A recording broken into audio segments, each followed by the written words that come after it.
Hello, everyone. Everybody looks great.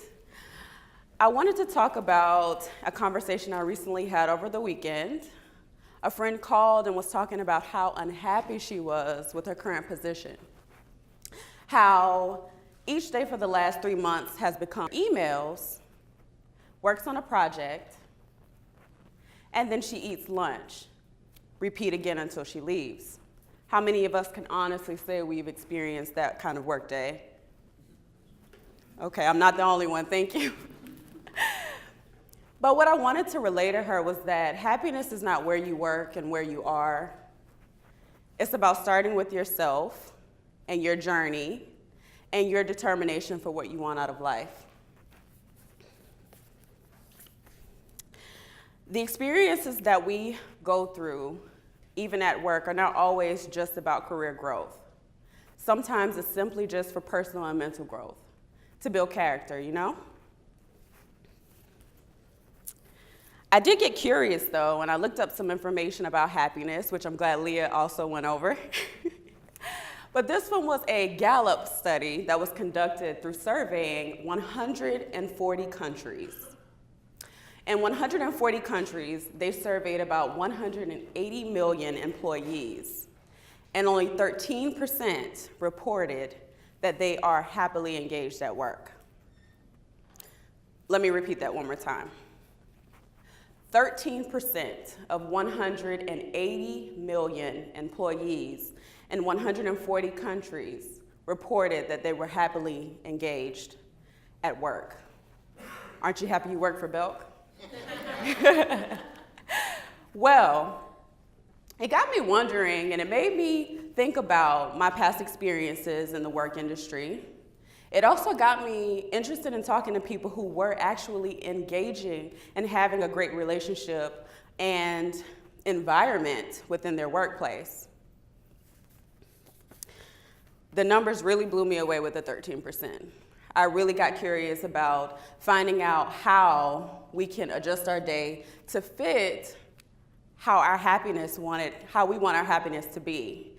And like Leah said, it's not about what we're doing always and actions, but it can be about our thoughts and how we intentionally go into the day.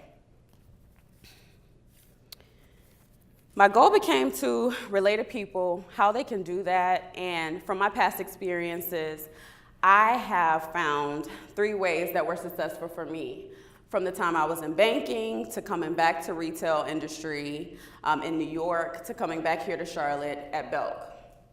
3 things I always include in my day that enable me to have my self-care in control. One of those things is owning your day, okay? Getting up with the intention of having a great day. Taking your thought process to another level, even if you're waking up on a bad day, and allowing yourself to believe that it can happen. It is possible. Maybe not at 6 in the morning, because I'm not a morning person at all. But after you have your first coffee, there's always an opportunity to feel a little bit more energetic and have a boost to what can start a happy journey for your day. One of the things I always do, and I don't know if I have anyone in here that is also a big fan of to-do lists. I love a good to-do list. I love taking the time in the morning to write out how my day is gonna look. It makes me excited because it's kind of like I'm in control, but I'm not really in control. But with that, you get to fit in times for yourself, whether it's your lunchtime, maybe you wanna take a moment to go walk because that's a part of your daily routine. Maybe it's 10 minutes to go listen to music. Including those things in your day can boost your happiness by so much because you're thinking about and being self-aware about what's going on with you throughout the day. The next one I had was problem solving. Now, this does relate to work, and somehow I know people don't think that, oh, how can this make me happy if I'm solving someone else's problem and not my own? However, finding a position that you love is about challenge. Starting where you are, picking a problem to solve, and showing initiative to be able to have options to have a solution to those problems is important for you to show your leadership, your teamwork. It's also important to your manager, your superiors, to be able to see that you are able to handle certain situations. My third point was connecting with others, which we've heard here a couple times today. And one of the things I wanted to say is you are 7 times more likely to be fully engaged with your work if you make work friends. They can be your encouragers. They can be your accountability partners. They are the people who help you drive what you're doing daily in your position. Now, those people don't have to be on your team. However, that isn't a bad thing if they are. One of the great things we offer here is BRGs, which I've come to fall greatly in love with in my experience here in the past 6 months. It's a community within a community to reach out to people who are like-minded, have similar interests, can help you grow. You'd be surprised who you can meet in one of those groups and those events. I know I have two employees who work with me who would never move from their desk at all during lunch. And I think one of the best things I told my friend is that understanding that your lunchtime is your time is so important. We get caught up in the day probably 5 times a week, eating at our desk because we're so busy. But what is one day out of the week to take time for yourself to go and greet another person, meet a friend for lunch, meet a new friend, say hi, start a conversation?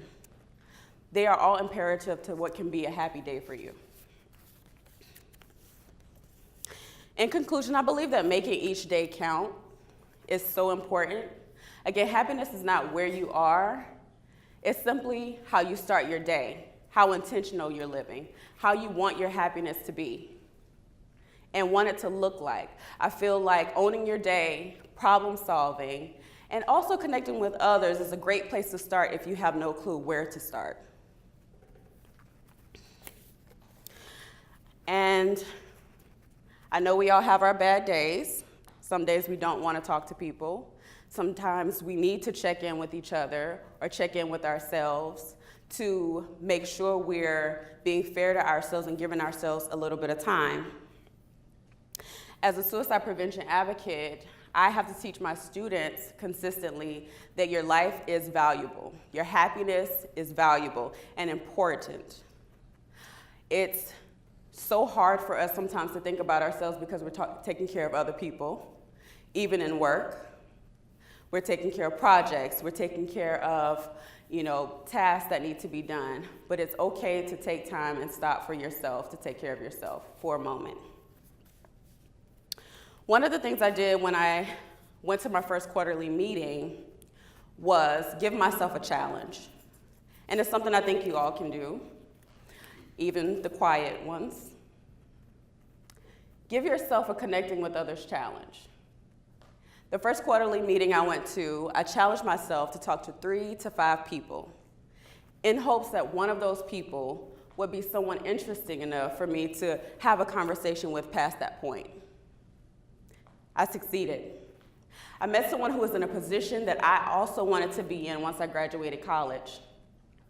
Because of that, she took on time with me for 30 minutes and allowed me to pick her brain, ask her questions, and give her insight on what I believe to be aspirations in my life.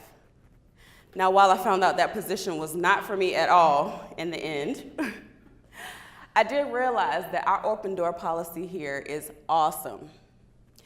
People that you want to speak to are here. Positions that you want to speak to are here.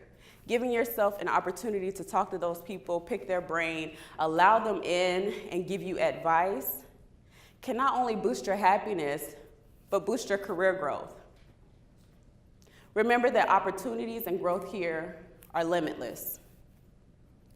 Take action, take responsibility for your day, and know that you can be anything that you want to be, including happy during your workday. Thank you. Thank you.